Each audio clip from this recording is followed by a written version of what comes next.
Poderoso Dios de la libertad. Poderoso Lucifer. Poderoso Lucifer. Júzgalo tú, no yo. Eloi, tómele. Tómele.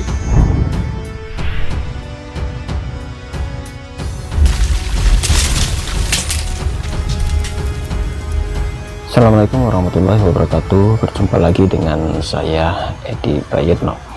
Kepada teman-teman saudara-saudaraku yang menyimak kali ini, saya doakan tetap sehat, tetap diberkati oleh Allah Subhanahu wa taala, dan semoga tetap menjadi umat Islam yang taat ya. Dan untuk yang belum mengenal Islam, belajar Islam, semoga Anda mendapatkan hidayah masuk Islam menjadi mualaf. Saudara-saudaraku sekalian, pada kesempatan ini saya ingin membahas sebuah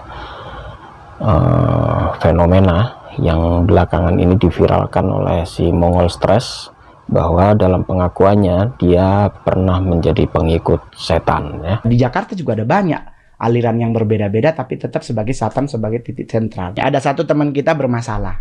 Emang kita bawain dia dalam doa biar Tuhan bantu? Enggak, kitanya yang harus bantu. Kita bilangin, ini lagi ada masalah ini, dia harus bayar apartemen segini. Lu punya berapa? Gue punya 2 juta. Lu punya berapa? Ya, gue cuma gopek ya. Oh, gue skip ya. Kumpul itu duit, kita kasih ke Oh, berarti itu ada kita. ritual seksnya nggak, Bu? Itu ritual terakhir, namanya santap kasih bersama. Seperti seks di situ. Tapi sebagai leader, cowok disuruh milih, hari ini mau nyari cewek apa cowok gitu. Sesama anggota ini 1 kali ritual dapat 1,5 juta.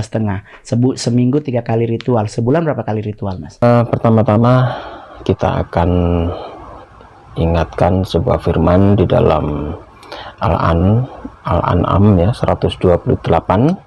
Saya bacakan terjemahannya. Dan ingatlah ketika pada hari dia mengumpulkan mereka semua, dan Allah berfirman, wahai golongan jin, kamu telah banyak menyesatkan manusia. Dan kawan-kawan mereka dari golongan manusia berkata, ya Tuhan, kami telah saling mendapatkan kesenangan, dan sekarang waktu yang telah Engkau tentukan buat kami telah datang. Allah berfirman, nerakalah tempat kamu selama-lamanya, kecuali jika Allah menghendaki lain. Sungguh Tuhanmu maha bijaksana, maha mengetahui. Al-Quran dengan tegas mengatakan bahwa setan dan pengikut-pengikutnya nanti kelak akan masuk ke dalam neraka. Semuanya ada kerjasama. Al-Quran sudah menceritakan soal ini, bahwasanya ada kerjasama antara jin, setan-setan itu dengan manusia. Al-Quran sudah menjelaskan di dalam surah Al-An'am ayat 128, jin menyesatkan manusia, mereka saling tolong-menolong untuk mencari kesenangan, mencari harta, dan lain-lain ya. Dan secara modern atau kamuflase setan ini untuk menyesatkan manusia dengan berbagai macam cara ya, termasuk dulu waktu saya masih Kristen dikenal apa yang dinamakan dengan anak-anak Tuhan, children of God. Ini adalah salah satu bentuk dari aliran sekte gereja-gereja setan yang ingin menghancurkan generasi muda, karena di dalam sekte atau dalam gereja yang sesat itu dilakukan ada ritual seks bebas di dalamnya. Dan bagaimana menurut Mongol ini, karena Mongol ini adalah seorang praktisi langsung ya, di dalam channel-channelnya, bahkan ini sekarang Mongol lagi laris-larisnya diundang kemana-mana untuk bercerita soal gereja setan ini. Jadi tanpa kita sadari, sebetulnya itu bentuk iklan yang sangat digandrungi ya. Tanpa sengaja Mongol sudah mempromosikan gereja setan, bahkan kesenangan-kesenangan di baliknya. Dan apa saja itu Anda bisa simak pemaparan saya berikut ini ya. Di sebuah kontennya yang ditulis di koran Pikiran Rakyat, di sana menuliskan keberadaan gereja yang menaungi sekte pemuja setan di Indonesia belakangan terus menyita perhatian usai dibicarakan oleh pelawak dan komedian dan juga stand up komedi si Mongol Stress ya. Mongol ini aslinya bernama Roni Immanuel ya. Roni Immanuel, dia menjabarkan bagaimana merekrut dan tata cara peribadatan sekte tersebut hingga ia menjadi salah satu jenderalnya cerita Mongol Stress ya. Termasuk di saluran channel-channelnya ini Mongol Stress masih memperkenalkan atau bercerita soal pemujaannya terhadap setan. Itu diungkapkan ketika Mongol membahas banyak orang yang mau gabung menjadi satanik saat ini, dan itu di Indonesia. Di Indonesia pengikut-pengikut satanik itu ternyata banyak, meskipun itu underground ya, di bawah tanah dan tidak kelihatan. Sebetulnya aliran itu ada, dan itu pola-pola modern ya. Kalau pola-pola tradisionalnya di masyarakat pedesaan atau pelosok-pelosok atau bahkan di masyarakat modern sekalipun, itu kita masih banyak sekali menemukan praktek-praktek yang berkolaborasi dengan kekuatan-kekuatan setan, dukun-dukun, perewangan, kemudian mencari harta secara instan. Dengan cara apa? Dengan cara mencari pesugihan. Mau jualan, yang didatangi adalah orang-orang pintar ini, para praktisi, minta supaya jualannya laris. Dan ternyata dia telah bersekutu dengan setan untuk memperkaya dirinya. Dan ujung-ujungnya apa? Tumbal. Biasanya kerjasama semacam ini ujung-ujungnya adalah minta tumbal, baik itu saudara, istri, anak, bahkan karyawannya bisa ditumbalkan. Itu banyak sekali cerita itu, dan itu bisa kita temui di cerita-cerita di YouTube ya, kesaksian-kesaksian. Bahkan orang-orang indigo juga membuka rahasia-rahasia itu. Bahkan channel-channel semacam itu banyak sekali bertebaran di YouTube saat ini ya. Kekuatan-kekuatan setan yang menawarkan kesenangan duniawi, termasuk si Mongol Stress ini. Si Mongol menceritakan bahwa pengikut-pengikut, pemuja-pemuja setan itu intinya dia akan disenangkan, dikasihani. Berawal dari kehidupan dia yang terpuruk karena kemiskinan dan tidak ada perhatian dari orang tua, karena orang tuanya konon ibunya pernah dipasung hingga meninggal. Kemudian dia dirawat oleh keluarga neneknya, tetapi dalam keadaan yang kekurangan ya. Dan si Mongol ini mendapatkan sebuah perhatian dari saat dia bergabung dengan kelompok pemuja-pemuja setan ini, karena di sana bukan hanya ditawarkan dengan ayat-ayat saja, tetapi langsung praktek dikasih duit untuk memecahkan permasalahan dia. Termasuk kesenangan duniawi adalah ada pesta seks di sana.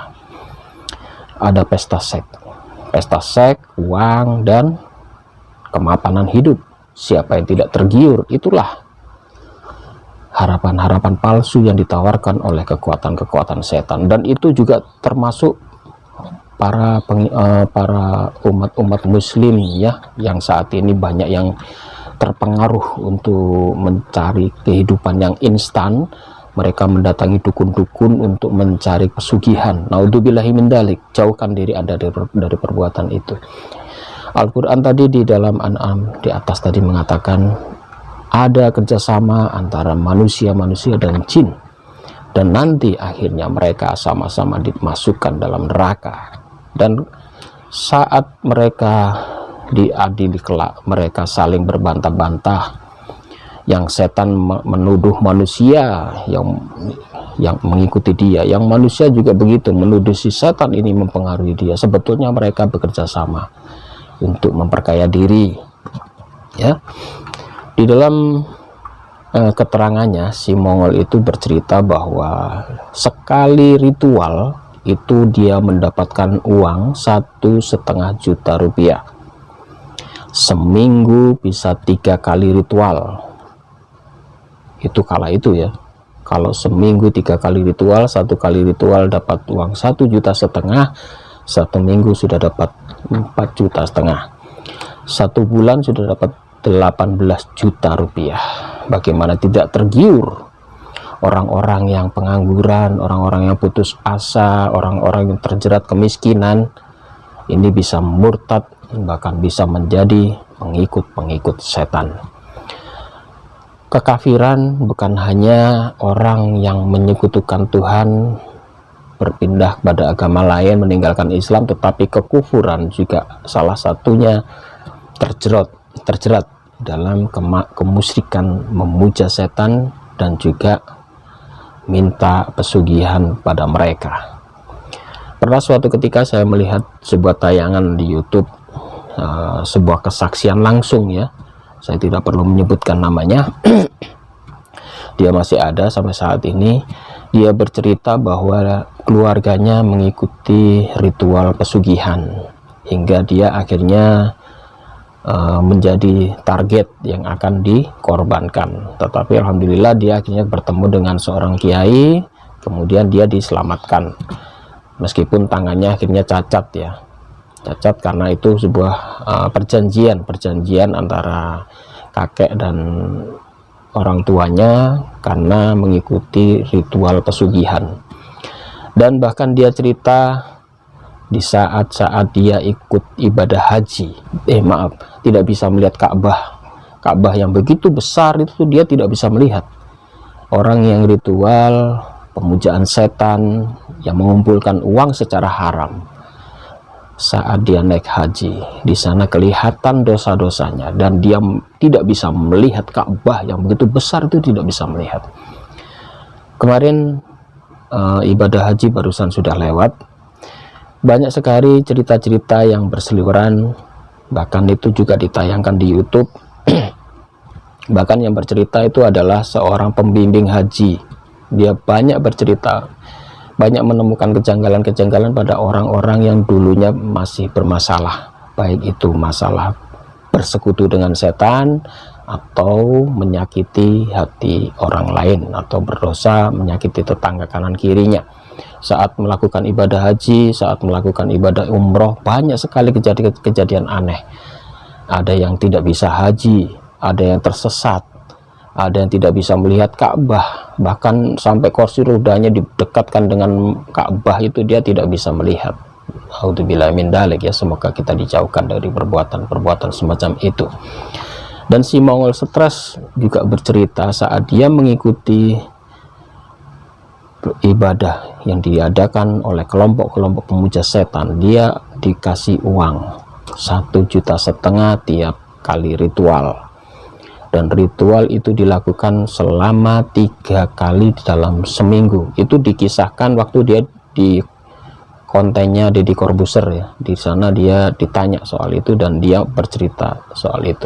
Dan penawaran saat ini, penawaran untuk bergabung kepada kekuatan-kekuatan setan-setan ini, ada link yang ditawarkan di YouTube. Saya tidak mempromosikan, bahkan saya tidak akan menampilkan linknya. Ada yang mengajak untuk bergabung kepada mereka. Bahkan link-link paranormal yang ingin membuat Anda kaya raya dengan cara pesugihan itu juga dipasang di internet saat ini, dipromosikan. Luar biasa, mereka mengikuti tren secara modern juga ya. Jadi setannya tidak mau kalah, mengikuti perkembangan kemajuan teknologi juga.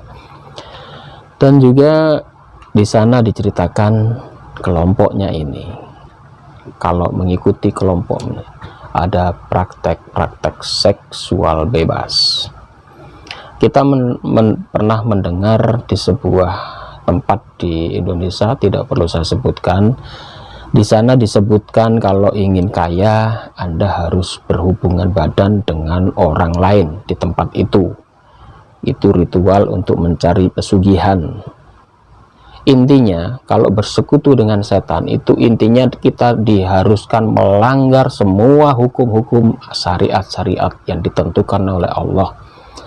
Mulai sholat, dia tidak boleh sholat. Bahkan orang yang mengikuti praktek-praktek pesugihan itu ada yang tidak boleh kena air wudhu. Bayangkan kalau tidak boleh terkena air wudhu, selamanya dia tidak bisa sholat. Naudzubillahi min dzalik. Bahkan dia disuruh puasa 40 hari 40 malam tidak mandi, bahkan ada yang puasa ngebleng. Puasa ngebleng itu di dalam kamar gelap selama sebulan, tidak puasa, tidak melakukan sholat, tidak melakukan kegiatan apa-apa. Bayangkan, tubuhnya akan kotor dan dia tidak boleh terkena air, bahkan air wudhu. Intinya setiap orang yang mengikuti praktek-praktek yang dilakukan oleh kekuatan-kekuatan setan ini, dia dijauhkan dari Allah sejauh-jauhnya, dan ini nantinya pastilah di akhir hayatnya akan masuk ke dalam neraka bersama-sama dengan junjungannya itu, karena dia sudah memuja setan, dia tidak memuja Allah Subhanahu wa Ta'ala. Di dalam keterangannya, si Mongol Stres mengatakan bahwa orang-orang yang bergabung di sana sumber dananya sangat besar, bahkan di sana ada kegiatan seks bebas. Dananya dari mana? Dia mengatakan pemujaan seks, mengklaim bahwa 20% penghasilan dari video-video porno di seluruh dunia itu diberikan atau dimanfaatkan oleh kelompok-kelompok satanik ini. Jadi para penggemar video-video porno itu Anda berkontribusi besar untuk memperbesar para pengikut-pengikut pengikut Dajjal setan ini ya. Jadi mereka pendanaannya sangat besar dari kegiatan judi, pornografi, dan tindak asusila lainnya di seluruh dunia. Bayangkan. Dan mereka rata-rata mendapatkan keuntungan yang sangat besar jika mereka bergabung dengan kelompok setan ini. Bahkan dia katakan kelompok-kelompok pemuja setan ini sudah banyak ada di Indonesia. Kalau dulu hanya dikenal di luar negeri, sekarang sudah mulai masuk di Indonesia. Termasuk si Mongol Stres itu, dia mengaku dia sudah diangkat pangkatnya menjadi jenderal se-Asia untuk merekrut kelompok, untuk merekrut pengikut-pengikut di Asia, se-Asia termasuk di Indonesia. Dan dia mengatakan pemuda-pemuda yang masuk ke sana, kalau dia ingin iPhone, dia ingin kekayaan, dikasih. Kalau dia ingin mengingini kegiatan seks bebas, pemuda-pemuda ini silahkan dibebaskan. Intinya mereka dimanjakan dengan kesenangan duniawi dan dijauhkan dari mendekat pada Allah Subhanahu wa Ta'ala. Praktek-praktek ini juga terjadi di lingkungan kita tanpa kita sadari.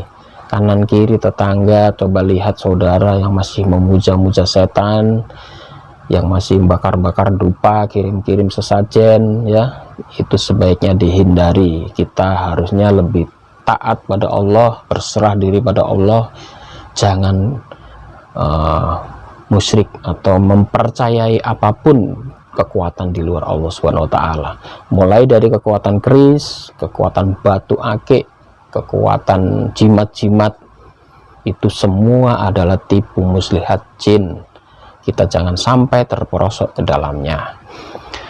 Dan hati-hati ya, kelompok-kelompok ini sangat luar biasa, mempengaruhi para agama di seluruh dunia, baik itu agama Kristen, terbukti sudah ada gereja setan, baik itu orang-orang Islam sendiri pun yang tersesat dengan kegiatan-kegiatan pemujaan setan. Tetapi alhamdulillah sampai hari ini tidak ada masjid setan, tidak pernah terdengar ya. Kalaupun mereka mendirikan masjid setan, pasti saat dibacakan Bismillahirrahmanirrahim mereka akan sudah terbakar. Apalagi dilantunkan ayat-ayat suci Al-Quran ya. Itulah sebabnya Nabi sering mengatakan, rumahmu hiasi dengan bacaan Al-Quran. Itu bisa menjauhkan dari setan-setan yang ada di dalam rumah kita. Dan jangan lupa taat ibadah, sholat, dan bersedekah, santuni anak yatim dan sebagainya. Itu adalah tuntunan Nabi untuk mengajar kita supaya lebih taat lagi, mendekatkan diri pada Allah Subhanahu wa Ta'ala. Di Al-Quran ada ayat yang ada surat namanya Al-Jin. Di sana diceritakan jin-jin itu adalah seperti manusia, karena di dalam sebuah surat di dalam Al-Quran di sana Allah mengatakan bahwa sungguh di dalam surah Al-Hijr ayat 26 sampai 27. Saya bacakan terjemahannya.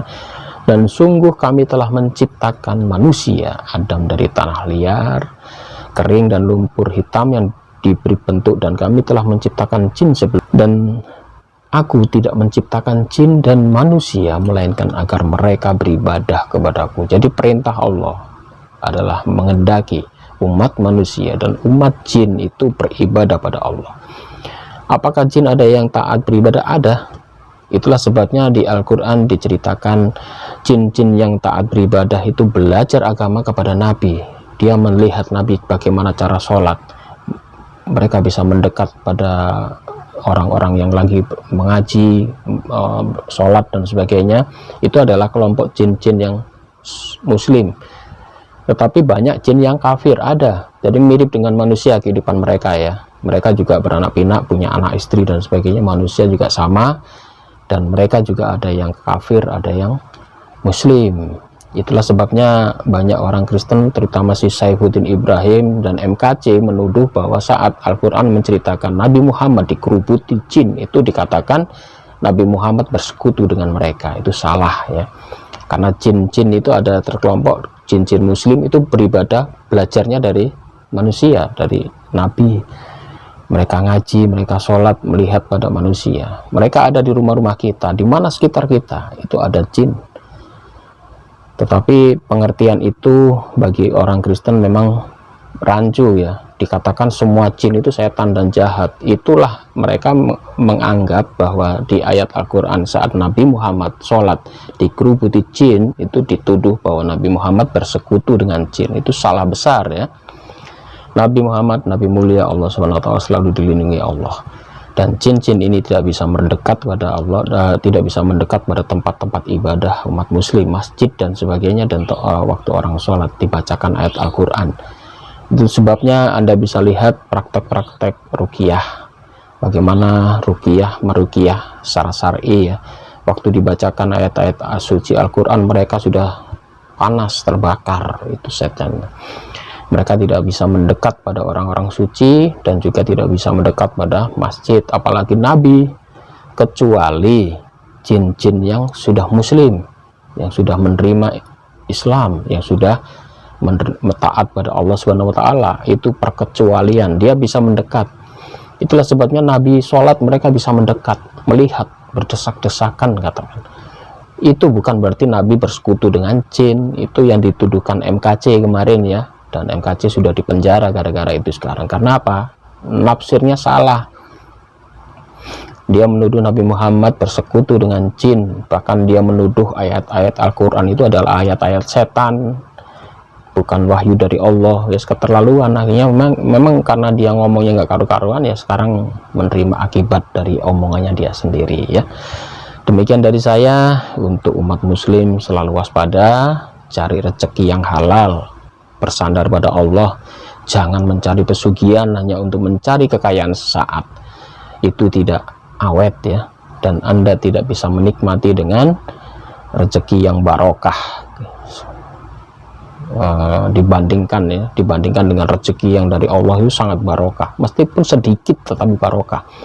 Banyak tetapi kalau hasilnya dari hal-hal haram itu tidak barokah gitu ya. Demikian dari saya. Tetap semangat, yang muslim tetap berpegang teguh pada keimanan Islam. Yang belum mengenal Islam, ayo belajar agama Islam menjadi mu'alaf, dan yang sudah mu'alaf, pertahankan iman Anda, dan semoga hidayah mendekati Anda.